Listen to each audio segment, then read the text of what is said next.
sebetulnya jadi dosen itu kan kita ada dua hal yang harus kita buat sebetulnya tiap semester.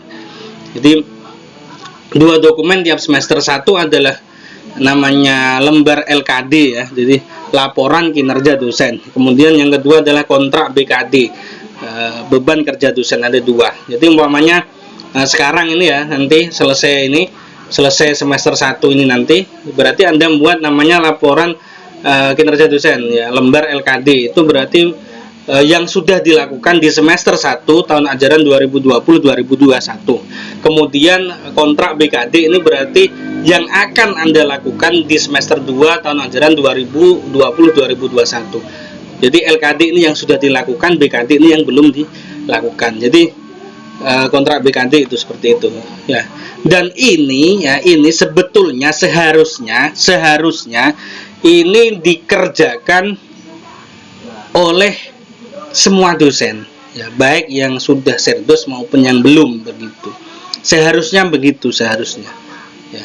Cuman memang di berbagai kampus ini yang rata-rata yang mengerjakan LKD BKD ini ya yang sudah serdos gitu loh. Karena kalau tidak mengerjakan itu ya tunjangan serdosnya tidak akan bisa keluar atau tidak bisa cair seperti itu ya. Tapi memang sebetulnya seharusnya ya, ini saya mohon maaf ya, seharusnya LKD BKD ini dilakukan oleh semua dosen, baik yang sudah serdos maupun yang belum serdos gitu. Nah, nanti bisa diberikan kebijakan dari masing-masing pengelola kampus ya. Kalau yang sudah serdos ya berarti tunjangannya dari pemerintah, kan begitu. Kalau yang belum serdos ya nanti tunjangannya dari yayasan, begitu. Walaupun jumlahnya itu tidak sama dengan yang memang sudah serdos ya. Jadi saya kira itu sangat baik sekali dan itu sangat bisa memacu dan memicu para dosen ini untuk melaksanakan ya kinerja dosen dengan baik ya.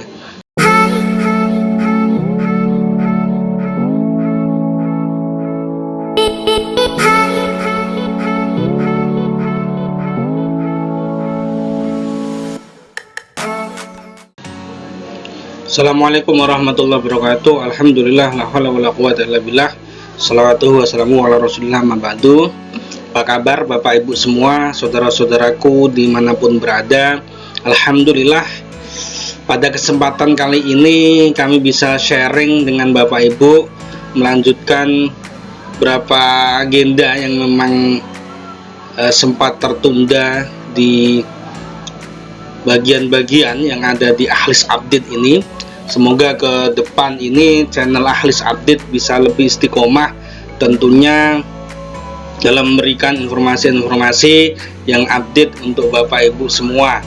Jadi silahkan Anda bisa explore kembali apa saja yang sudah kami sediakan, konten-konten yang ada di Ahlis Update ini terkait pendidikan ataupun hal lainnya, di mana itu adalah kegiatan kami memberikan update pada Anda. Semoga apapun itu bisa diambil hikmahnya dan bermanfaat bagi Bapak Ibu semua.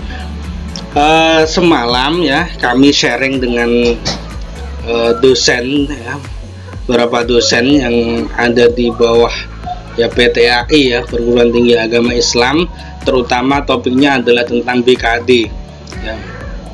Nah, sempat sharing dan di sini kami berikan sharing juga ya, yaitu tentang BKD di sini. Ini adalah pedoman BKD ya, dan evaluasi pelaksanaan Tridharma perguruan tinggi bagi dosen di lingkungan PTAI ya. Jadi PTAI, di mana kalau untuk serdos ya, serdos di lingkungan PTAI untuk tahun 2020 ini ditunda ya. Jadi sudah ada edarannya di awal itu ya, itu sudah diedarkan ditunda karena pandemi COVID-19 ya. Semoga nanti di tahun 2021 ini bisa dibuka kembali sehingga Bapak Ibu dosen di lingkungan PTAI yang memang belum tersertifikasi nanti bisa mengikuti dan bisa lulus ya untuk sertifikasi dosennya.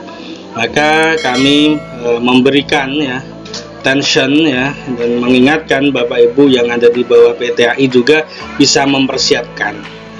Di monggo mungkin bagi yang belum punya sertifikat bahasa Inggrisnya bisa segera mempersiapkan, atau juga TPA-nya juga bisa mempersiapkan.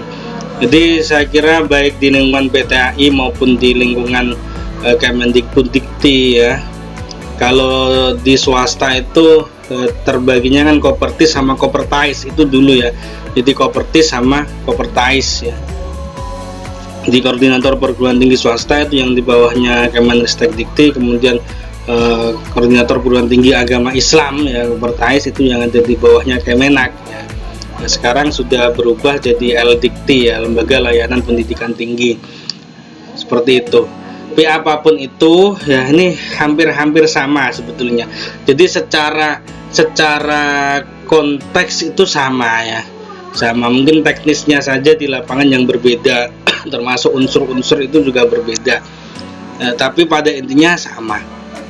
Ini saya dapatkan ya untuk bahan sharing ya.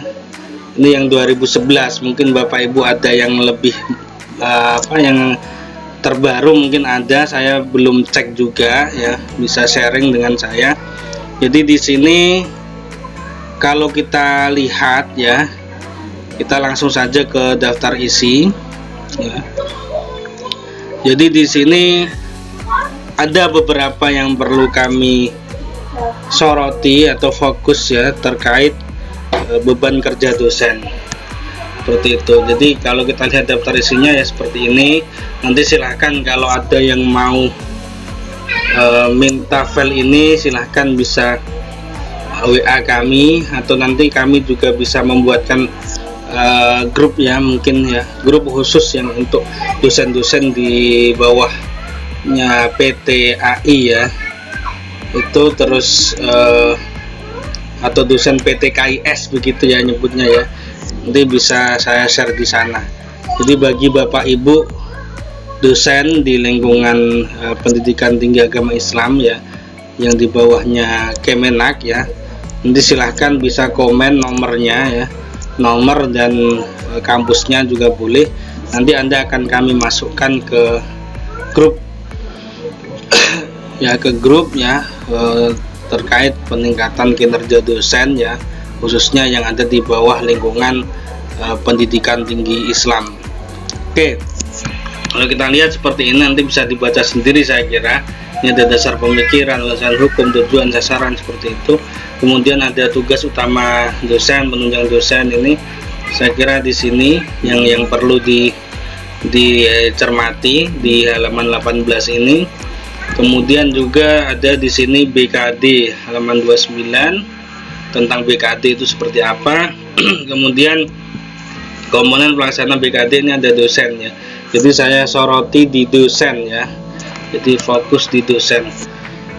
Oke, kemudian ini prosedur evaluasi, ini saya kira ini perlu dipelajari oleh manajemen ya. Kalau terkait dosen ya perlu ya.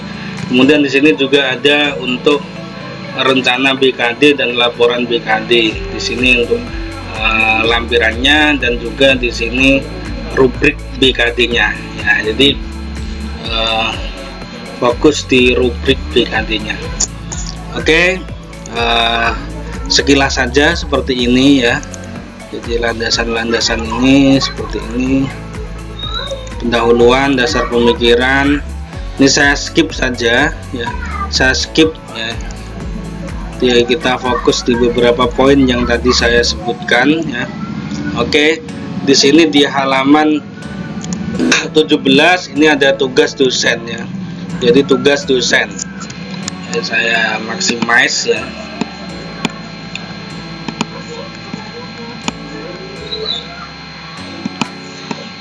Oke, sip.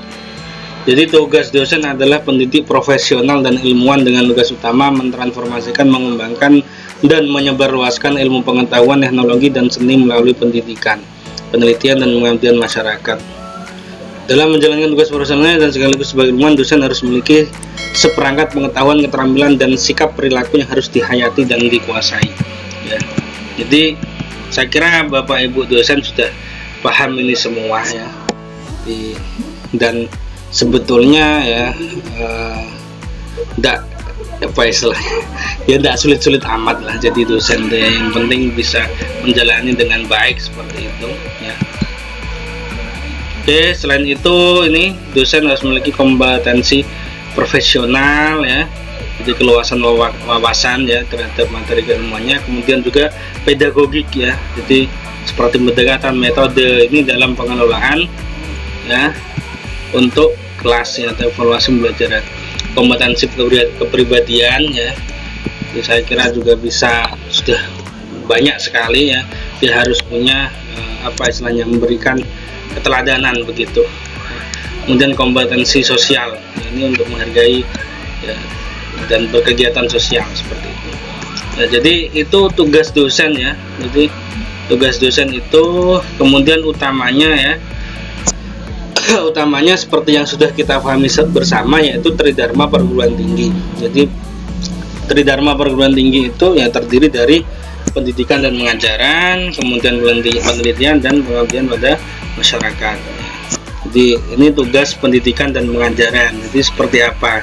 Ini perlu difahami semuanya bagi Bapak Ibu dosen ya, bahwa di poin di pendidikan dan pengajaran itu bukan hanya ngajar saja gitu loh. Jadi ngajar adalah salah satu item ya, salah satu item yang ada pada tugas dosen dalam hal pendidikan dan pengajaran begitu ya. Selain itu ya banyak sekali ya. Jadi seperti melaksanakan perkuliahan ini ya, ini yang seperti kita lakukan.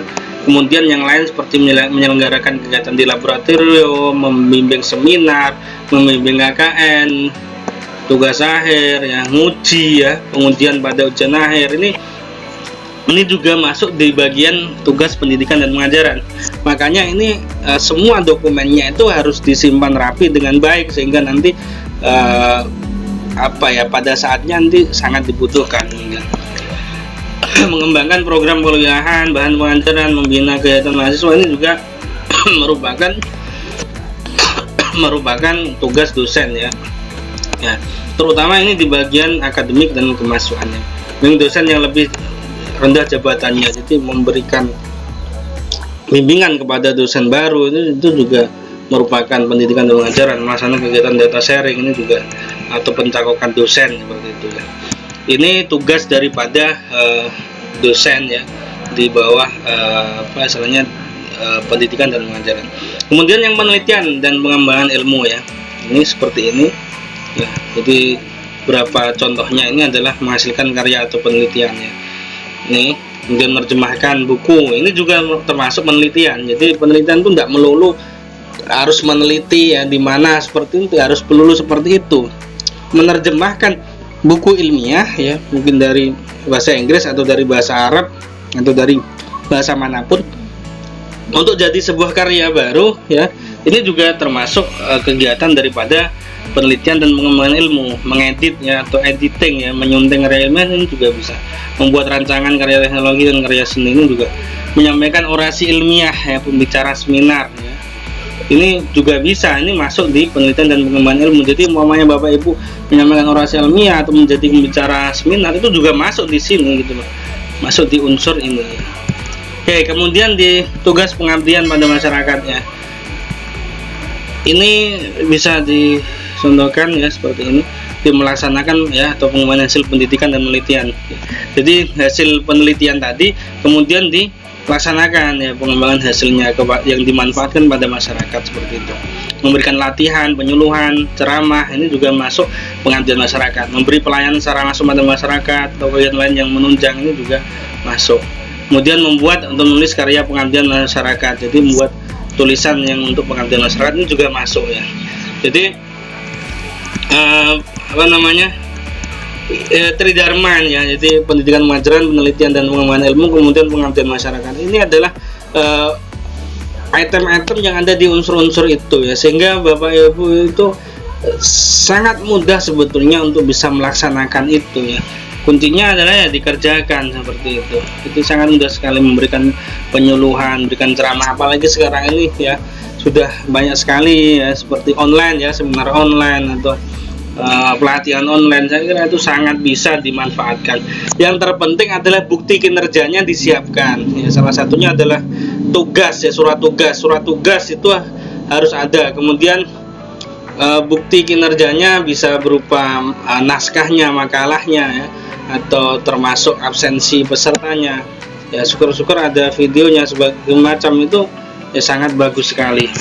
Kemudian tugas penunjang dosen ini tugas penunjang, jadi tugas kegiatan-kegiatan yang dilakukan oleh dosen di luar tridharma ini masuk penunjang ya, masuk penunjang. Nah, seperti ini menjadi penasihat akademik, seperti dosen wali itu ya maksudnya ya, menjadi anggota panitia ya, anggota organisasi profesi, mewakili perguruan tinggi, duduk dalam panitia antar lembaga, berperan aktif dalam pertemuan ilmiah, menjadi anggota delegasi, mendapatkan tanda jasa penghargaan, menulis buku ya, pelajaran ini juga bisa, mempunyai prestasi di bidang olahraga, kesenian dan sosial ini juga bisa. Jadi seperti itu saya kira ya, ini penunjang dosennya. Kita fokus di sini ya. Kemudian ini tidak kita bahas ya untuk yang profesor ya, yang profesor tidak kita bahas ya. Jadi saya kira itu artinya yang ingin saya sampaikan adalah sangat mudah ya sebenarnya kalau kita mau mengerjakan ya, untuk jadi dosen dan memenuhi kriteria-kriteria yang ada di BKD, yang beban kerja dosen itu. Oke. Dan kemudian silakan nanti sekiranya ada yang mau disampaikan atau yang mau didiskusikan, silakan komen ya. Silakan komen, insyaallah nanti akan kami bahas di sesi selanjutnya gitu. Kemudian di BKD ya, apa BKD ya? BKD ya, beban kerja dosen. Jadi sejumlah tugas yang wajib dilaksanakan oleh seorang dosen sebagai tugas institusional dalam penyelenggaraan tugas pokok dan fungsinya pada pendidikan dalam konteks tridharma perguruan tinggi, yakni pendidikan pengajaran, penelitian dan pengembangan ilmu serta pengabdian masyarakatnya. Jadi BKD, jadi sebetulnya jadi dosen itu kan kita ada dua hal yang harus kita buat sebetulnya tiap semester. Jadi dua dokumen tiap semester. Satu adalah namanya lembar LKD ya, jadi laporan kinerja dosen. Kemudian yang kedua adalah kontrak BKD, beban kerja dosen, ada dua. Jadi umpamanya sekarang ini ya, nanti selesai semester 1 ini nanti berarti Anda membuat namanya laporan kinerja dosen ya, lembar LKD. Itu berarti yang sudah dilakukan di semester 1 tahun ajaran 2020-2021. Kemudian kontrak BKD ini berarti yang akan Anda lakukan di semester 2 tahun ajaran 2020-2021. Jadi LKD ini yang sudah dilakukan, BKD ini yang belum dilakukan. Jadi kontrak BKD itu seperti itu ya. Dan ini sebetulnya seharusnya ini dikerjakan oleh semua dosen ya, baik yang sudah serdos maupun yang belum, begitu. Seharusnya begitu ya. Cuman memang di berbagai kampus ini yang rata-rata yang mengerjakan LKD BKD ini ya yang sudah serdos gitu loh. Karena kalau tidak mengerjakan itu ya tunjangan serdosnya tidak akan bisa keluar atau tidak bisa cair seperti itu ya. Tapi memang sebetulnya seharusnya ya, ini saya mohon maaf ya, seharusnya LKD BKD ini dilakukan oleh semua dosen, baik yang sudah serdos maupun yang belum serdos gitu. Nah, nanti bisa diberikan kebijakan dari masing-masing pengelola kampus. Ya, kalau yang sudah serdos ya berarti tunjangannya dari pemerintah kan begitu. Kalau yang belum serdos ya nanti tunjangannya dari yayasan begitu. Walaupun jumlahnya itu tidak sama dengan yang memang sudah serdos. Jadi saya kira itu sangat baik sekali dan itu sangat bisa memacu dan memicu para dosen ini untuk melaksanakan ya kinerja dosen dengan baik ya. seperti itu. Jadi yang sudah serdos ya tunjangannya dari pemerintah, yang belum serdos ya tunjangannya dari yayasan. Sehingga nanti si dosen ini ketika sudah serdos ya maka dia sudah terbiasa melakukan itu gitu. Saya kira itu ya, mungkin ada para pengelola kampus yang mendengar ini, monggo ya. Saya kira itu sangat bagus dan bisa sharing, monggo. Di sini pun sudah disiapkan atau sudah disampaikan ya, dasar ya undang-undangnya itu sudah ada banyak sekali di sini ya. Jadi artinya kebijakan Anda itu sudah didukung oleh perangkat kebijakan dari pemerintah. Tinggal mau dilakukan atau tidak di yayasannya masing-masing gitu. Dan di sini untuk dosen ya itu minimal 12 SKS ya per semester ya. 12 SKS, kemudian sebanyak-banyaknya 16 SKS. Jadi seperti itu. Jadi minimal dosen itu kinerjanya 12 SKS, maksimal 16 SKS. Itu sudah termasuk semua Tridharma Perguruan Tinggi dan penunjang. Jadi itu sudah termasuk semua ya. Jadi bukan berarti terus Anda itu sebagai dosen ngajar berapa, umpamanya 20 SKS atau 25 SKS atau mungkin malah 30 SKS terus itu Anda jadi hebat. Bukan seperti itu. Dosen profesional itu ya minimal ya kinerjanya 12 SKS, maksimal 16 SKS sudah itu. Jadi bukan berarti terus banyak SKS-nya terus hebat, bukan begitu. Ya karena ya apa ini ada apa istilahnya kepatutan, derajat kepatutan gitu loh. Derajat kepatutan. Oke, ini ada kelebihan jam mengajar ya. Ini sebetulnya ada instrumen tertentu ketika di atas itu ada namanya beban lebih atau kelebihan jam mengajar, dan di situ memang kewajiban daripada pengelola itu untuk memberikan apa istilahnya ya honorarium ya untuk kelebihan jam mengajar. Tapi saya tidak bahas lebih tentang itu. Di sini saya akan lebih fokus bahas bagaimana kinerja dosen ya, sehingga kita semua sebagai dosen ini bisa melakukan kinerja dosen kita lebih baik, dan tentunya ini adalah sebagai pengingat diri kami pribadi juga pada saudara-saudaraku semuanya dimanapun berada ya. Minimal bisa ngasih semangat gitu loh ya, karena sebetulnya ya enggak sulit-sulit amat ya untuk melaksanakan beban kinerja dosen ini, enggak sulit-sulit amat ya. Oke, kemudian komponen pelaksana BKD ya, nanti ada beberapa macam ya. Di sini saya fokus di dosennya. Dosen ini terbagi ya, sebenarnya ada dosen biasa dengan dosen dengan tugas tambahan. Dosen biasa ini disebut dengan DS ya. Kalau dosen dengan tugas tambahan itu DT ya. Ini ada perbedaan sebetulnya dalam BKD ya, untuk penentuan BKD itu ada perbedaannya. Mungkin nanti saya akan bahas lebih lanjut apa itu DS, apa itu DT. Yang jelas ketika Anda sebagai dosen biasa ya tidak memiliki jabatan struktural di kampus, maka Anda disebut sebagai DS, dosen biasa. Kalau Anda menjabat ya sebuah jabatan di kampus, mungkin seperti rektor atau dekan atau kaprodi ya, atau kepala lab ya, itu maka Anda disebut sebagai DT, dosen dengan tugas tambahan.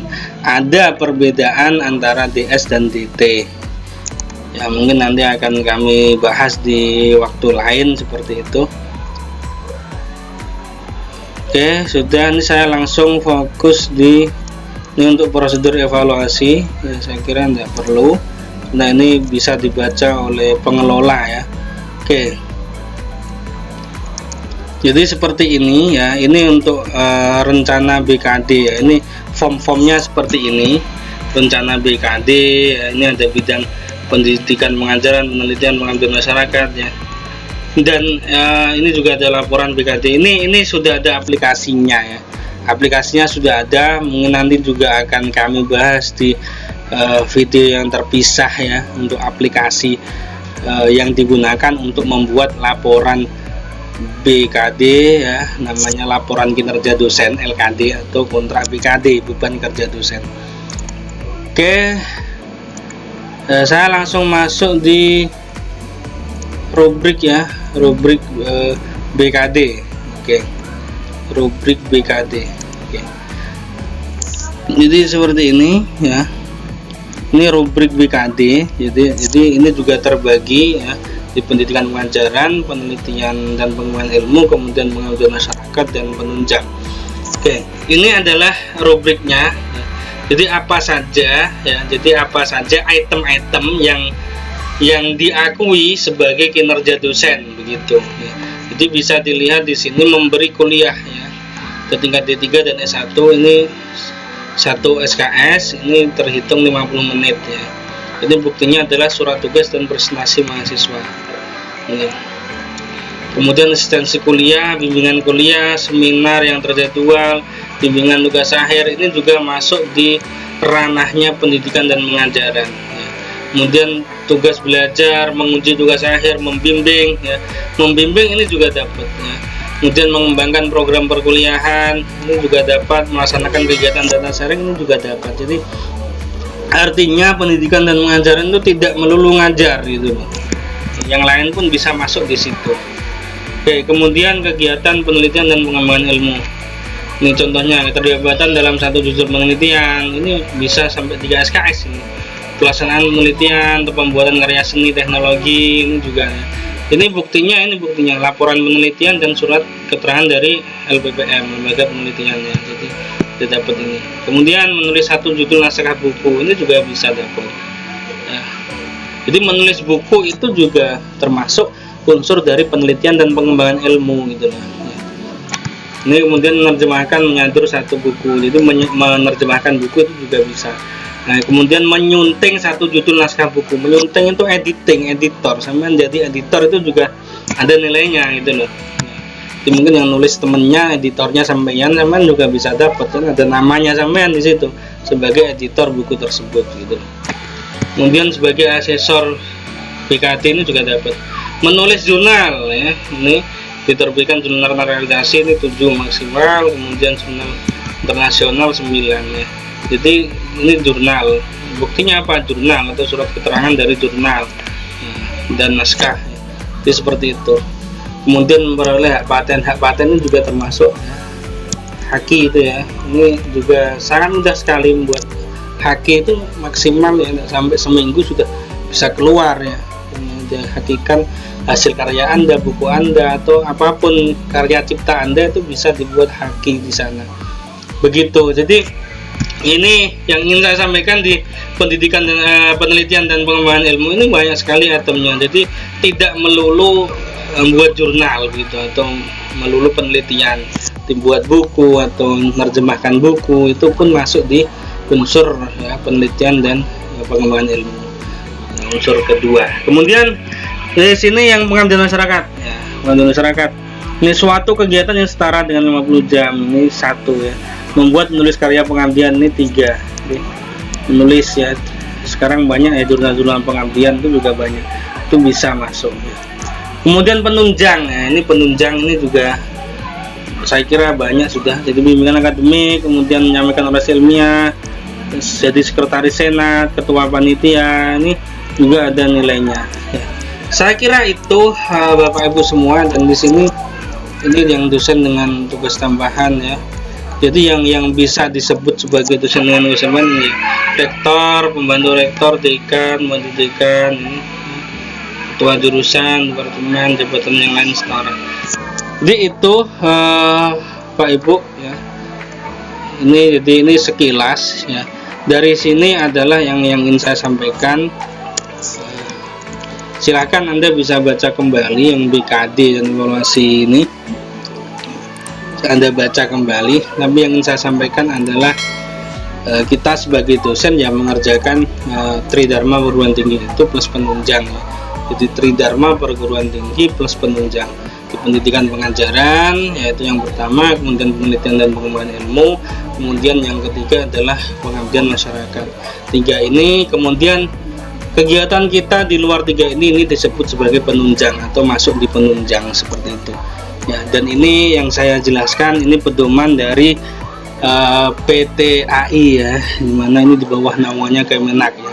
Dan selama menjadi artinya dosen ya, baik di Kemenak maupun di Kemendikbud sekarang ini, ya enggak, artinya tidak ada perbedaan yang signifikan secara konteks ya, itu sama ya, itu seperti itu. Jadi tetap semangat, artinya untuk Bapak Ibu dosen semua dimanapun berada, saya kira tetap semangat. Nah, ya memang harus semangat, dan ini sangat mudah sekali. Nanti silahkan bisa komentar di bawah ini, apapun monggo bisa tanya jawab, kita diskusi, atau mungkin ada hal yang ingin saya bahas di sini, monggo nanti disampaikan, dan silahkan di share informasi ini. Mungkin ada rekan-rekan kita yang membutuhkan, silahkan di share. Seperti itu, terima kasih dari kami. Semoga kita semua selalu dalam lindungan Allah, sehat walafiat, amin amin ya rabbal alamin. Tetap sekarang ini masih masa pandemi COVID-19 dan ini belum dicabut ya, jadi tetap ikuti protokol kesehatan. Tetap semangat Bapak Ibu, saudara-saudaraku semua dimanapun berada. Semangat, semangat, semangat. Terima kasih. Afu minkum, hadanallahu wa yakum. Assalamualaikum warahmatullahi wabarakatuh.